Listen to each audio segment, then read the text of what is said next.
First-person Captain Rafe Calder. Human Alliance Navy. You ever notice how space doesn't scream when you're dying in it? No echoes, no explosions you can hear. Just the cold vacuum, the static in your ears, and your own heartbeat trying to punch its way out of your chest. But somehow, that silence makes it worse. Like the universe doesn't care. Like it's just watching. I was mid-sip of cold synth coffee when the first alert went off. Deck lights switched to red. That buzzing alarm kicked in. That one that sounds like the end of the world is about 2 minutes away. And on the Icarus, that usually means you're being polite. 2 minutes? Try 30 seconds. Multiple warp rips. Nyla yelled from the NAV pit, hands flying over her console. We've got incoming Karoo Dref forms, at least 6 signatures. I dropped the coffee, didn't flinch, didn't even blink. The cup hit the floor and rolled, still steaming. I was already halfway to the command rail. Bring up visuals, full sensor net. I ordered, sliding into my harness. And someone get Juno on weapons. Now, the screen in front of me flickered on, and there it was. Death in high resolution. The Karoo ships were emerging from subspace like ghosts with murder on their minds. Black, organic hulls spined with glowing green, shaped like ancient sea creatures, all curves and horror. You know what they look like? Like something designed to haunt. They don't build ships to function. They build them to make you feel small. One of ours didn't make it. The Talon, one of our escort destroyers, got hit right as it turned to face them. A bolt of plasma caught her amidships. Hull split wide open. She went dark in 2 seconds. Comms went dead. And then silent, she started tumbling. We lost 300 good people in a blink. And we were next. Brace. I shouted. Evasive Vector Gamma 7. Power to forward shields. We tilted hard left, my ribs slamming into the harness like they owed it money. The ship groaned beneath us. A sound you don't want to hear when you're in space. A deep metal scream. The kind of sound that says, I wasn't built for this. They're closing fast, Nyla said, her voice tight. 10 clicks and dropping. I keyed the squad channel. Alpha fire teams to breach corridors. Delta team prep for 0G defense. Anyone not armed in 60 seconds, you're carrying ammo for someone who is. And then, in the middle of all that noise, in that blinking red haze, a voice, Private Lynn, came through my headset. Shaky. Young. Sir, what if they board us? I sighed. They won't get that far, I said, lying through my teeth. They always get that far. Let me tell you something they don't print in the recruitment ads. The Karoo don't fight clean. They don't duel you from afar with lasers and polite volleys. They rip open your hull like it's paper, crawl inside, and then the real war begins in narrow hallways, flickering lights, no gravity, no rules. And they love it. You see, the Karoo think we're beneath them. Soft, weak. They've got that smug, ancient empire energy. Big brains, long lifespans. No room in their calculus for messy things like emotion or defiance. They don't get us. They don't get what it means to be human. That's their mistake. When I hit the armory, my squad was already suiting up. Coil rifles, chest rigs, thermal knives, armor plates rattling as they clipped on. Juno was there, calibrating a cannon the size of a child. And Cortez, big, silent, checking the breach sensors. I slammed a mag into my rifle and looked around. Listen up, I shouted. They're boarding us. You know what that means. We hold the choke points. We cover our own. We don't let them take a single inch of this ship without paying in blood. A few nods, 1 or 2 murmured affirmatives. And then Lynn, that same private, barely 20, helmet trembling in his grip. Sir, he asked again, what if they don't stop coming? I walked over to him, put a hand on his shoulder. They won't, I said softly. That's why we make every one of them count. You hear me? He nodded. That's all I needed. We moved fast after that. My squad peeled off to guard Section C, the main corridor between the bridge and engineering. If the Karoo were going to cripple the ship, they'd want the engines. That's where we bleed them. The breach came hard and loud. Clang, Tim. Hull breach. Starboard side. Deck 4. You could feel it in your bones. Like a god punched the side of the ship. Lights flickered. Gravity flickered too. I floated an inch before the stabilizers kicked back in. Then came the howling. It's not real sound, remember? It's the noise the Karoo make over comms, interference that scrambles your headset, messes with your brain. Half scream, half static, all wrong. And then they came through. 6 of them, maybe more. Tall, hunched, black armor that looked like it grew out of nightmares. Eyes that glowed blue, limbs too long,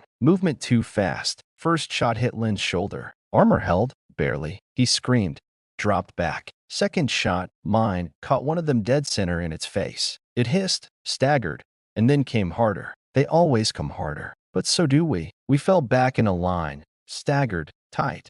Every shot measured, controlled. No panic, no retreat. Just human fury compressed into every squeeze of the trigger. Cortez went down, hit in the thigh. Juno dragged him back without a word and kept firing with her free hand. She was a machine. Efficient. Deadly. Cold? No. She just didn't waste energy. Not in battle. Later, after the fighting, she'd cry. But not now. Not here. The air started to stink. Burned ozone. Scorched chitin. Blood. One of the Karoo shrieked as I landed a round straight through its midsection. Lin got his first confirmed kill right after that, screaming as he emptied half a mag into another that was climbing the walls like a spider on speed. We held the corridor for 17 minutes. 17 minutes of relentless pressure. Screams, blood, noise, and then silence. Just like that. The last Karoo collapsed, twitching, its chest cracked open like rotten fruit. I stood there, chest heaving, hands slick with sweat inside my gloves, heart pounding. Juno looked at me. Blood streaked her visor, not hers. Think that's all of him? She asked. No, I said, but it's a start. Later, back on the bridge, I stood at the viewport. Stars beyond. Acheron Station still burning in the distance. 1,000 souls gone, maybe more. And Earth didn't even know yet. You ever stand between annihilation and your species and wonder why you're still breathing? That's what it means to be human in this war. We aren't smarter than the Karoo. We don't have better tech. Hell, half our fleet's cobbled together with parts older than my dad's whiskey stash. But we have fire. We care. About each other. About home. About making sure some smug alien civilization never gets to rewrite our story. You want to know the real difference between us and them? We bleed. We cry. We love. We rage. And that makes us dangerous. Because we've got something they'll never understand. We have nothing left to lose. And that makes us unstoppable. First-person Captain Rafe Calder.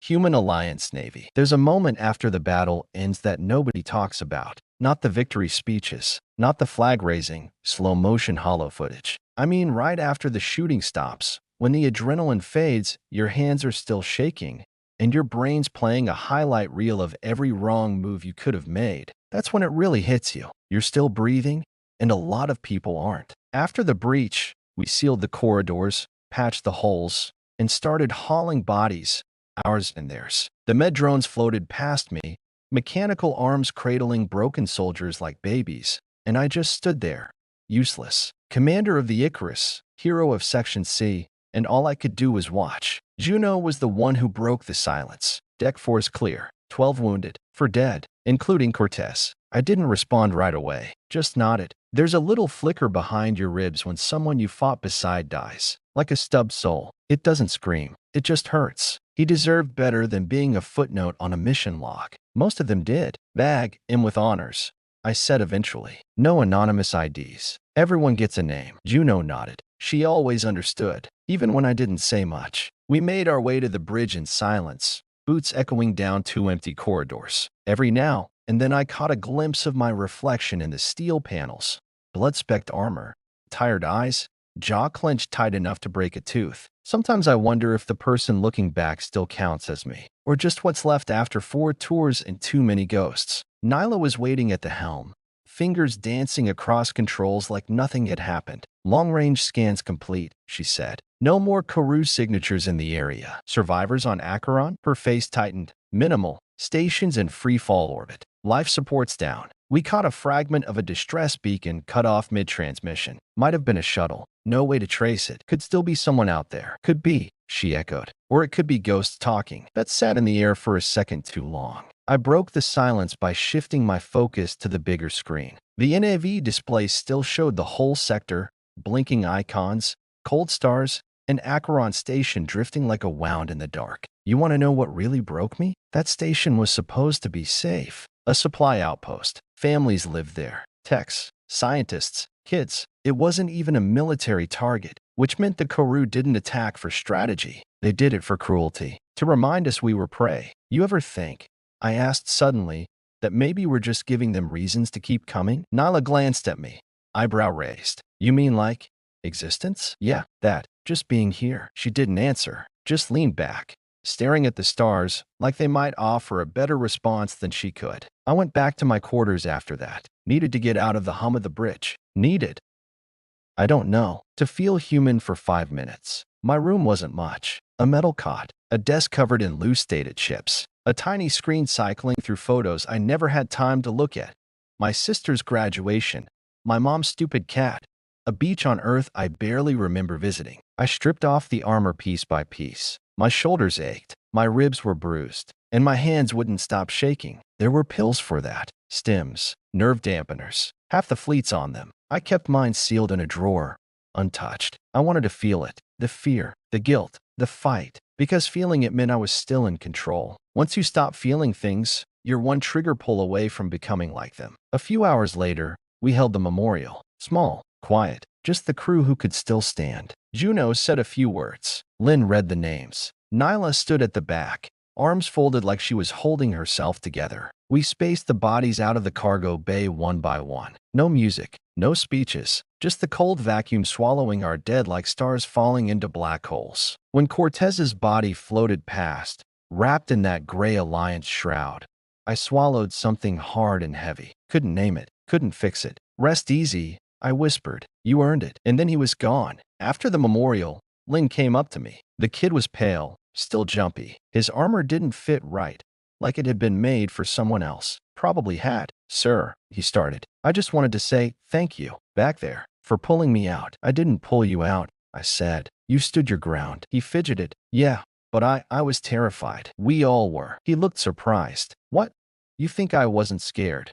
I smirked. Kid, if I told you how close I was to pissing myself when that Karoo came through the wall, you'd think I was joking. That made him laugh. Kind of, like a weak cough wearing a smile. You did good, I added. Just keep doing good. That's how you survive. By the time I got back to the bridge, we'd picked up something new. Captain, Juno called over. We've got a transmission. Encrypted. Alliance code. Put it through. The screen lit up, crackled, and then leveled out into a familiar face. Rear Admiral Marin, commander of 5th Fleet. Silver hair, eyes like frost. She didn't waste time with hellos. Captain Calder, she said. I read your report. You did well. We lost Acheron, I said flatly. That's not well. You saved the Icarus. You held the line. That's enough. I didn't reply. Marin sighed. I won't sugarcoat it. Command's on edge. The Koru are shifting tactics, hitting soft targets. Psychological warfare. They're trying to break morale before we can regroup. I nodded slowly. Yeah, it's working. I'm reassigning you, she said. Your ship's now part of Operation Iron Veil. Classified target.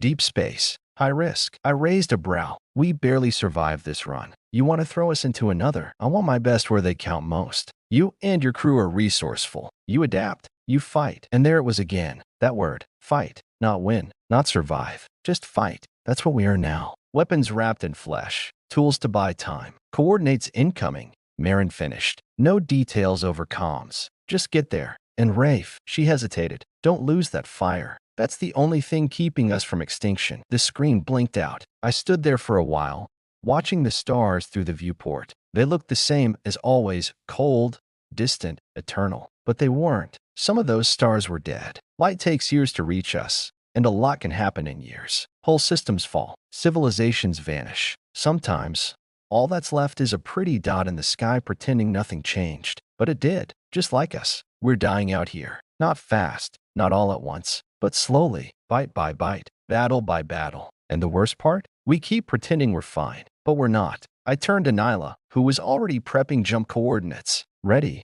I asked. She looked up, tired but determined. We're human, she said. We're never ready, but we go anyway. Damn right we do. You'd think, after everything we've been through, that the act of jumping through space would be the easy part. You'd be wrong. There's nothing casual about dropping into the unknown. Every jump burns fuel, risks hull stress, and sends you into a black canvas with no guarantees. It's not like those smooth transitions you see in the old recruitment ads, bright light, whoosh, then tada, a new system. No, a real deep jump is a slow, spine-tingling crawl through the invisible edges of sanity. You feel your stomach twist. The ship creaks like it's remembering old wounds. And every time, you wonder if maybe this'll be the jump where the drive fails and spits you into the middle of a star, or a Koru minefield, or a place where physics stops playing nice. But we did it anyway, because that's what we do. We jump, we risk, and we hope there's something on the other side besides another damn funeral.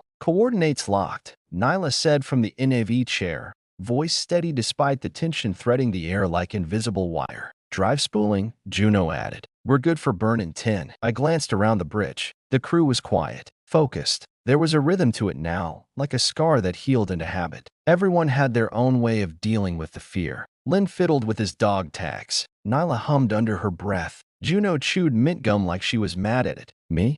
I stared at the stars and tried not to think about all the places I'd rather be. All right, I said. Let's hit it. Take us into the dark. With a hum that became a roar, the jump drive engaged. Space twisted, light smeared, and the Icarus slipped through the universe like a needle through fabric. We came out on the other side in a graveyard. That's the first thing I thought when the stars snapped back into place. Not a system, not a battlefield, just death, silent and drifting. Chunks of twisted metal floated in slow spirals. Scorched ship husks, long cold. Debris fields that stretched for miles. Every direction we turned, ruin. God, Lin whispered. What happened here? The sensors told us nothing. No life signs, no energy signatures, no known fleet tags on the wrecks. Just bodies and steel. I leaned in, staring out the viewport as a ship fragment the size of a city block passed by. Its hull was blackened, stripped of markings. Whatever it used to be, it wasn't anymore. We're not in any Alliance-recorded system, Nyla said. This place,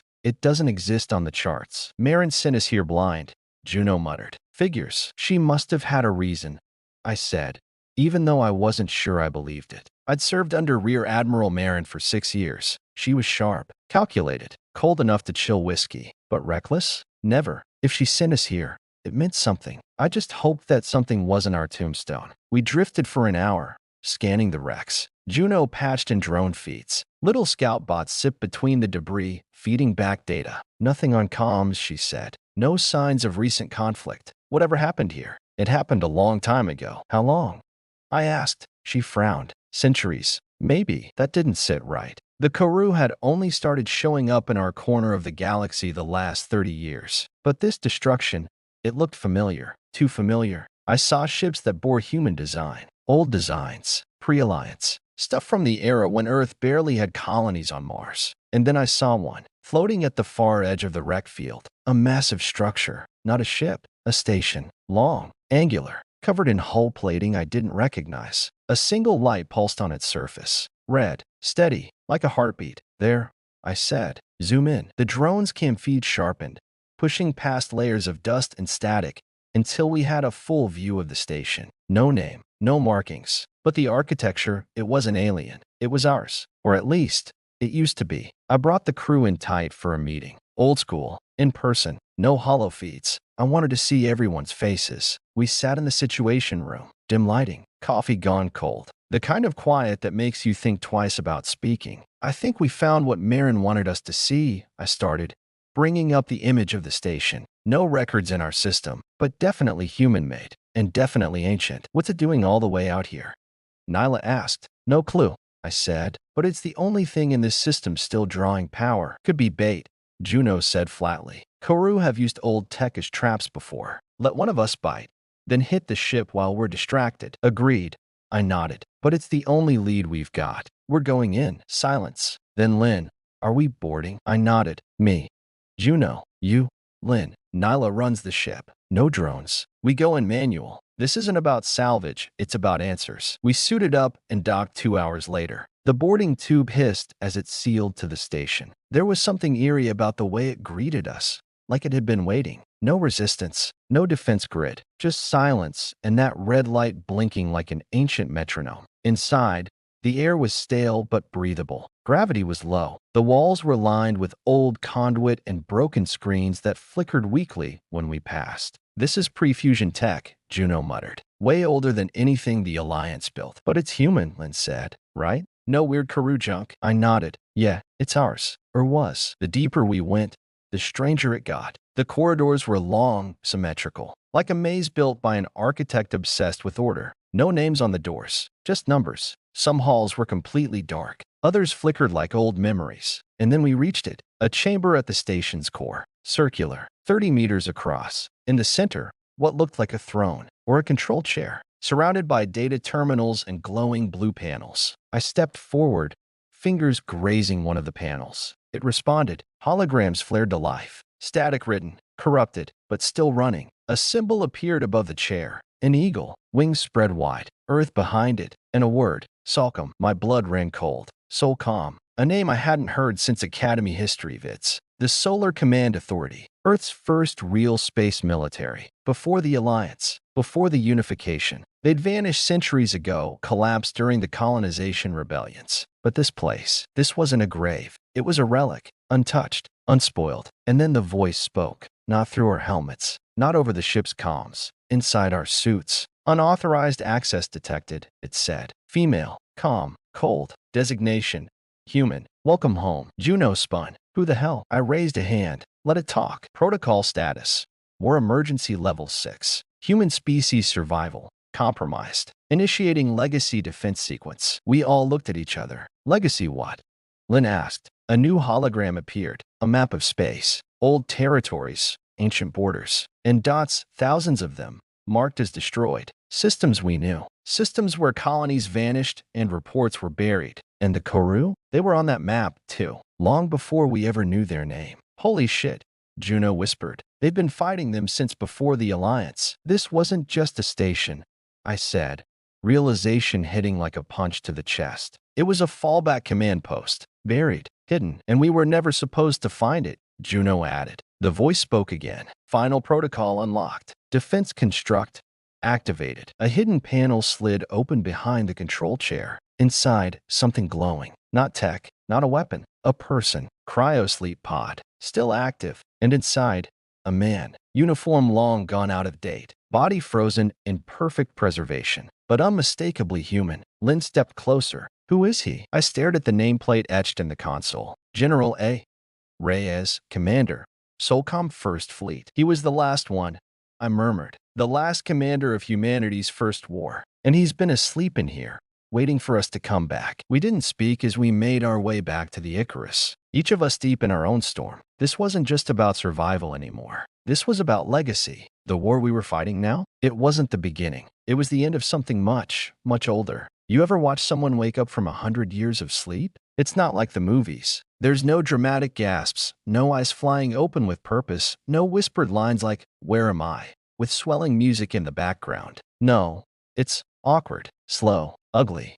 Even their body fights itself. Muscles that haven't moved in decades twitch like dying animals. Lungs struggle to remember how air works. And their eyes, man, their eyes, they flicker open like old lights in an abandoned hallway. That's what it was like when we pulled General Reyes out of cryo. We brought his pod onto the Icarus, set it up in the medical bay, sealed tight, kept the power stable. He was still inside, still frozen like a marble statue with silver frost clinging to his eyelashes. Juno ran the thaw sequence. Nyla monitored the vitals. I just stood there and stared, arms crossed, heart pounding like I was meeting a ghost. Because that's what he was. A ghost of a war nobody remembered. It took 7 hours before he even twitched. The vitals beeped, first slow, then faster, like something was being rewound. And then he groaned. Not soft, not gentle. A deep, guttural sound, like his throat forgot how to make words. I leaned in close, kept my voice low. Easy, you're safe. You're on the Icarus. Human Alliance Navy. His eyelids fluttered. Alliance, he rasped, voice like sandpaper and smoke. That still exists? Yeah, barely. He didn't laugh, just turned his head, slowly. I scanning the room like it was enemy territory. Where am I? A system without a name, I said. You've been in stasis for a long time, General. We found your station, Solcom fallback post. No one knew it was still out there. His face twisted at the word Solcom, like it was a dream he'd almost forgotten. Status? He asked. The war. I exhaled. Still going. When Reyes was finally strong enough to sit up, we gathered around him, me, Juno, Nyla, Lynn. He didn't ask for privacy. He wanted answers. Needed them. Like a man coming up for air after drowning in time. He wore a loose uniform we gave him. Too modern for him. Too outdated for us. But somehow, he still looked like he belonged in command. Juno handed him a data slate. This has the brief. Current galactic maps, fleet strength, our known history of the Koru conflict. He didn't take it. Tell me instead, he said. I need people, not bullet points. So I told him. I told him about Earth. About the formation of the Alliance. The expansion across colonies. The first contact with the Koru, how we thought it was peaceful at first, how it wasn't. I told him about the attacks, the disappearances, the battles we lost, and the ones we survived by the skin of our teeth. And when I was done, he just nodded slowly. Same war, he muttered. Different century. What happened back then? I asked. Why did Solcom go dark? Reyes stared at the floor like he was watching ghosts dance across it. We were never supposed to win, he said finally. Solcom knew that. His voice grew distant, slower, like he was dragging every word up from a deep, cold well. When the Koru arrived, they didn't negotiate. They harvested, took colonies, experimented on civilians, left warnings etched in bone. We tried to fight, but we were fractured. Earth was still divided. Mars was in rebellion. Luna wouldn't commit ships. We weren't ready. And so, I asked, so we made a deal, he said. That sentence sucked the air out of the room. What kind of deal? A devil's bargain, Reyes said. Solcom cut a covert armistice with one of the Koru factions, a splinter Hive. They fed us intelligence. In exchange, we gave them something vital. Juno leaned forward, jaw tight. What did we give them? He looked up, right at me. Coordinates to every rebel colony, every insurgent cell, places full of people who weren't loyal to EarthGov. We sold them out. We let the Koru cleanse them. The silence that followed was thick, hot, like being trapped in a burning room. You let them kill civilians?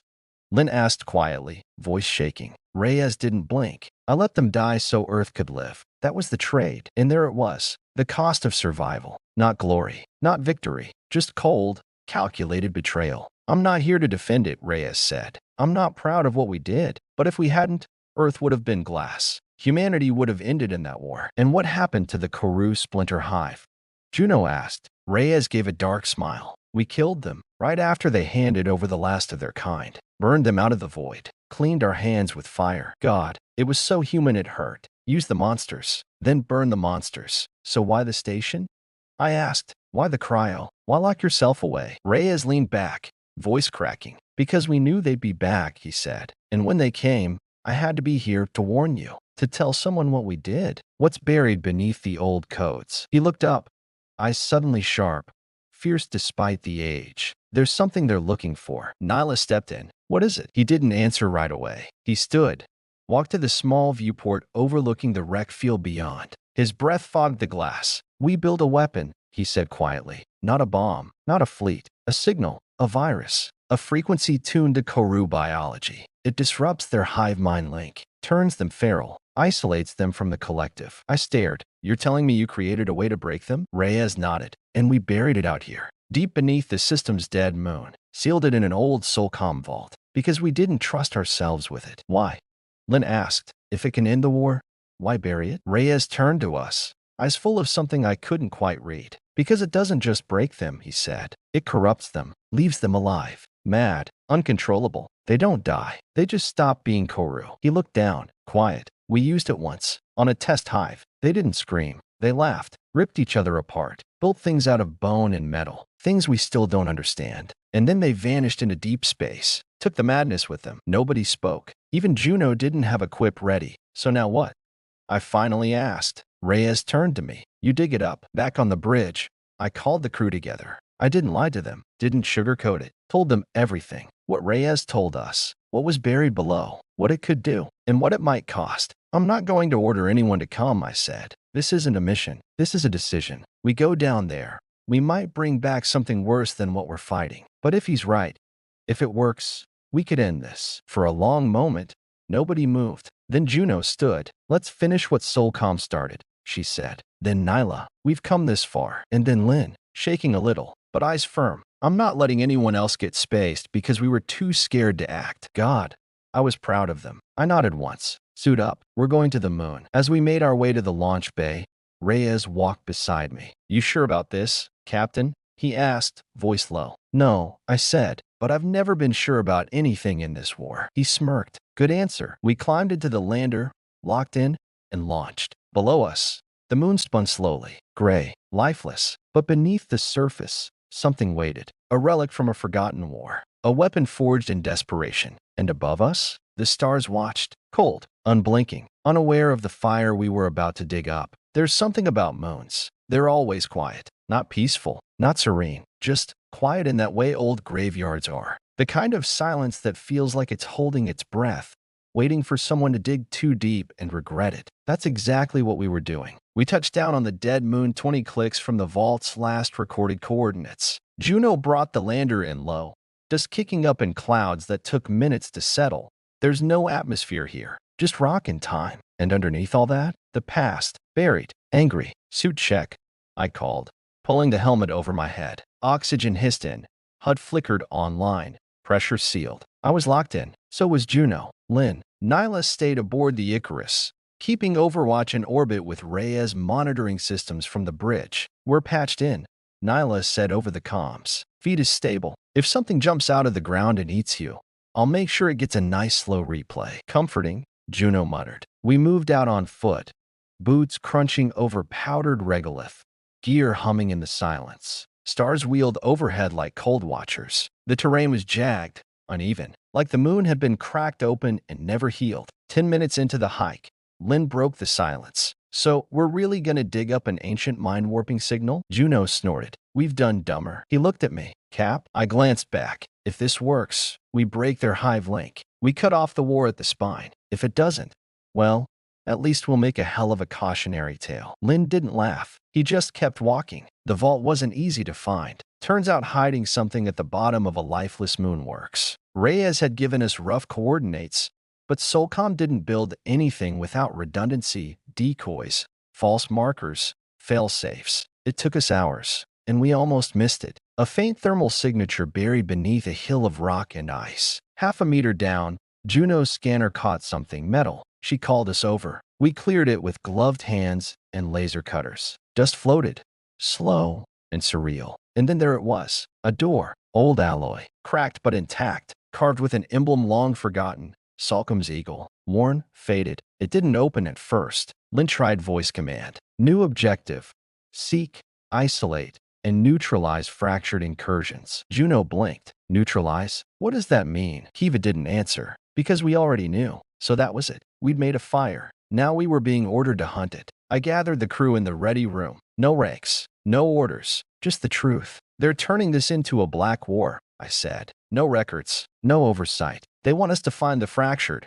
and make sure no one ever hears about them again. Reyes wasn't surprised. Solcom did the same with the early Koru. Juno shook her head. History's just repeating in sharper armor. Lynn looked up slowly. Do we do it? That was the question, wasn't it? Did we follow the protocol? Did we silence the very thing we accidentally created? Or did we do something else? We took a vote. Not a show of hands, not a tally, just a feeling. And in the end, we all agreed. We weren't going to be their cleanup crew. We weren't going to burn what we didn't understand just because it scared us. Talk to them, if we could. Learn what they were, who they were, and maybe understand what they were becoming. Because if we didn't, someone else would. Someone worse. We changed course that night, slipped past the official orders, ghosted our signal, became quiet. The Icarus stopped being a patrol ship. We became something else. Hunters in the dark, looking for the things we broke, trying to make sense of the wildfire before it burned everything down. They say silence is the absence of sound. That's not true. Real silence,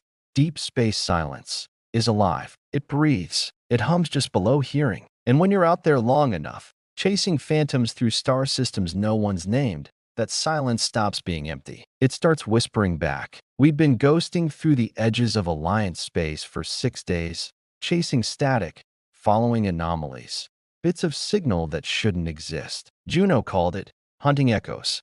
Lynn called it madness. Me? I just called it necessary. Because after what we unleashed, the fractured were out there, changing, moving, learning. And if we didn't find them first, someone else would. With guns or fire. We picked up the signal near a gas giant orbiting a dying white dwarf. A system so old, even the stars seemed too tired to shine. The ping was faint, barely a blip, buried under radiation and noise. But it was repeating. Not human, not Karu. Something new. Juno was the one who cracked the layers. It wasn't code. It wasn't even a language, not in the traditional sense. It was pattern, a rhythmic structure like a heartbeat trapped inside a whale's song. Reyes leaned in over her shoulder. What the hell is it saying? Juno didn't look up. It's singing, she said. We followed the song to a moon made of ice and metal, orbiting the gas giant like a forgotten marble. No atmosphere, no colonies, no records. But there was a structure on the surface, one we didn't build, half-buried, half-grown. Towers of bone-laced alloy twisting toward the sky like fingers breaking through ice. We scanned it for 10 minutes straight. No life signs, no power sources, no heat. But the signal was pouring out of it like a heartbeat. I gathered the crew. Suit up. Landing on that moon felt like walking into a painting drawn by someone who didn't remember how light worked. Everything was blue, cold, wrong. The sky above us was a swirl of gasped giant clouds, lit from below by the dying star, pale and flickering, like a candle in a vacuum. The structure loomed ahead. Closer up, we could see it wasn't built so much as grown. The alloy was braided with what looked like organic tissue, tough, pale, and gently pulsing like it was breathing. Reyes touched one wall with a gloved hand. This isn't Koru tech. Lin swallowed. So what is it? I looked at the spires reaching for the sky like prayers caught in metal. It's new. We entered through what could only be described as a threshold, not a door. A widening of the wall that felt too deliberate. Inside, the structure was dark, but not pitch black. Lines of faint blue light pulsed through the walls, dimming and brightening in time with the signal. A rhythm, a song, like a slow, alien heartbeat echoing through the ribs of a metal god. Juno activated her scanner. Atmosphere in here is breathable. On an airless moon?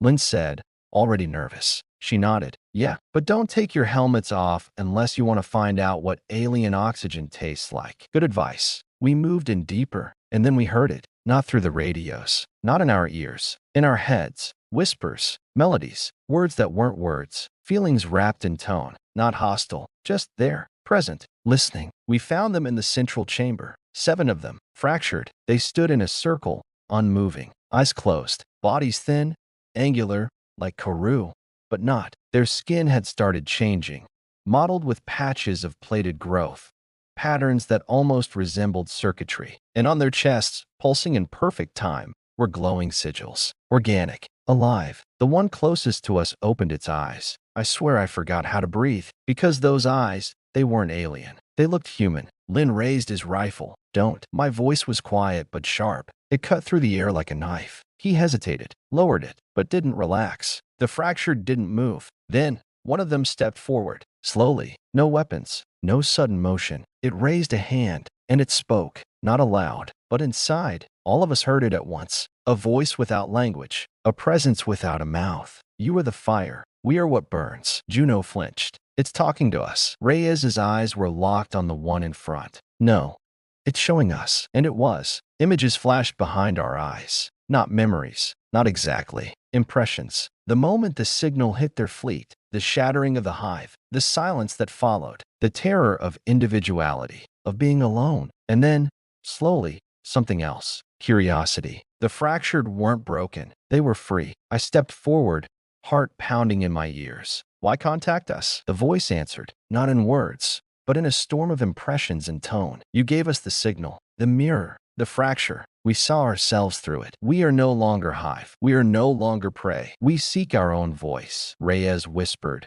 They're building a culture. Juno looked stunned. A new species. I looked at the lead fractured. You know the Alliance will hunt you. Earth won't understand this. The response came, slow and calm. We do not seek war. We seek place. But we will not kneel. Fair. They didn't ask to be made. We did that. We shattered their minds and expected them to vanish. Instead, they started singing. And the truth is, part of me admired it. We spent hours there, listening, learning. The fractured shared images, glimpses of their evolution, concepts, the start of art, of names, of individuals, not soldiers, not drones, people, not human, but no longer Koru. Something in between, something new. And then came the hard part, leaving. Back aboard the Icarus, we sat in silence for a long time. Nobody wanted to say it first. Finally, Juno broke the quiet. We can't tell command. Lin nodded. They'll nuke that moon to ash. Reyes looked at me. You know what this means. You're the captain. Yeah, I knew. So I did the only thing I could.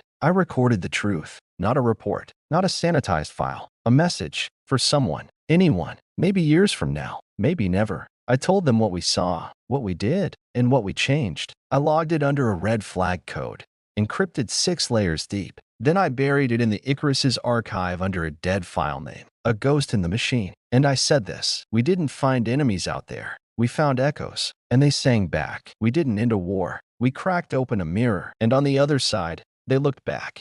You ever get that feeling? The one that creeps in slow and steady, like cold sweat in the middle of the night, telling you you're not alone, even when the room is empty. That's what hit us the moment command went silent. No orders, no calls, just a blackout. At first, we thought it was a system glitch, a comms failure somewhere in the far-flung relays. Then the drone strikes began. One by one, ships started disappearing off the grid. Not in battle, not in skirmishes, just gone. No distress calls, no debris, no survivors. The Alliance was cleaning house, and we were on the list. We were ghosts already, slipping past official eyes, running dark, chasing the fractured like hunted men. But Command had decided it wasn't just the fractured they wanted gone. They wanted us. It hit hard one evening when the Icarus was parked in the shadow of a dead star. We'd just finished repairing the subspace relay, and I was catching a moment in the observation bay, staring into the void. Then the alarm screamed. Red lights, pulse pounding through the deck plates. Contact, hostile, multiple. Juno's voice cut through the chaos like a razor. Orders, close quarters. Lynn was at my side in seconds. Where? I asked. Porthole breach. Internal sensors offline. I didn't need to ask who. Black Ops. The Icarus wasn't built for boarding actions. Not like this. We scrambled into battle gear, hearts slamming. The corridors turned into war zones, dark, tight, unforgiving. We moved room to room, shadow to shadow. Gunfire echoed. Breaches blew out panels. And every step, the silence from before was replaced by something worse. The presence of hunters. They weren't Karoo. They weren't fractured. They were something else entirely. Clad in black armor that seemed to drink the light. Ghosts with no faces. Silent but deadly. Juno caught one as it rounded a corner. A quick burst. The shadow crumpled. No scream. Just the cold finality of a body hitting steel. But for every one down, two more emerged. We retreated, regrouped in the command center, breathing hard, counting wounds. Lynn held his side, bleeding slow but steady. Juno reloaded, eyes blazing. I tapped comms,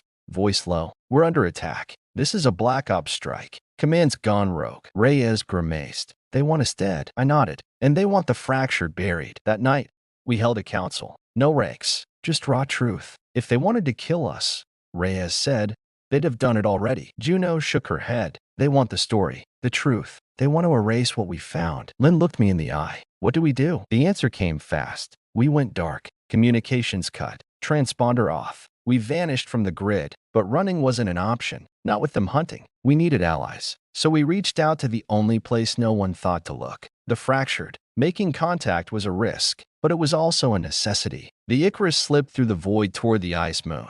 Juno piloted with steady hands, nerves tight as wires. When we landed, the eerie towers awaited, silent watchers of a fragile new world. Inside the chamber, the fractured greeted us with quiet nods. Their eyes, still glowing faint blue, held something new. Recognition, caution, trust. Maybe. They offered sanctuary, a place where the hunters couldn't follow, where we could plan, heal, and prepare. Days turned to weeks. The crew changed. Lynn found a quiet peace among the twisted spires. Juno drilled the fractured on tactics, preparing for inevitable battles. Reyes worked on communications, trying to build bridges. Me?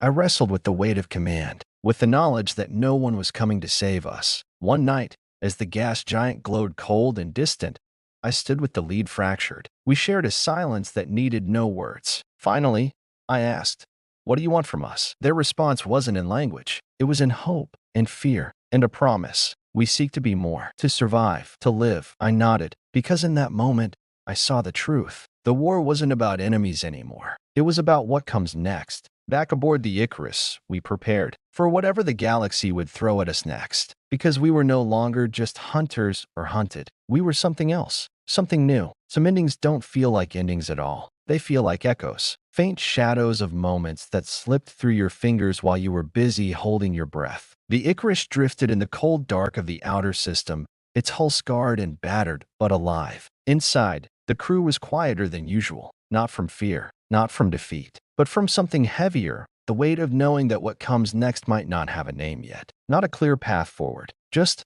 uncertainty. We had survived the Black Ops strike, barely. The hunters, they called them, were relentless, but they weren't just trying to kill us. They wanted to erase us, the truth we carried, the new life we had witnessed. The fractured had become more than broken ghosts. They were a choice, and that choice scared everyone who wanted the war to stay simple.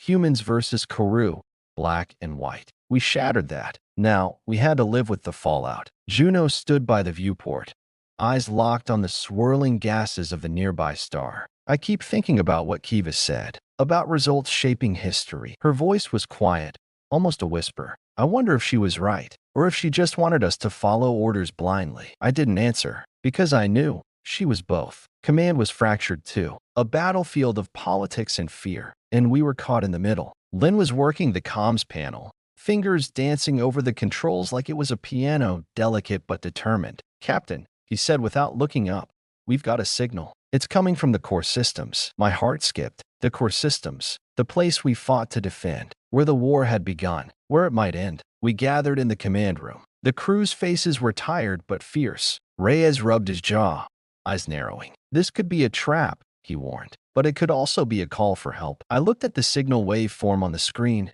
broken, distorted, but undeniably human. "We answer," I said, "no matter the cost." The message was a voice, cracked and raw, a single word repeated over and over. "Ashes." It was a plea, a warning, a beginning. We plotted a course, back to the heart of the war, to the ashes left behind, to whatever was waiting in the shadows. When we arrived, the devastation hit us like a punch to the gut. Colonies reduced to rubble, ghost cities swallowed by dust storms, and in the silence, the faintest flicker of movement. The fractured, they were everywhere, not as enemies, but as survivors. Patchwork communities built from the ruins. Songs and stories whispered around fires in broken languages. Juno knelt by a small group of them, watching as a child offered a cracked toy to one of our crew. "Maybe this is what we were fighting for," she said softly, "to find life in the ashes." Reyes scouted ahead, cautious but curious. Lynn documented everything, trying to capture what words could not. And me? I sat with the leaders of these fractured settlements,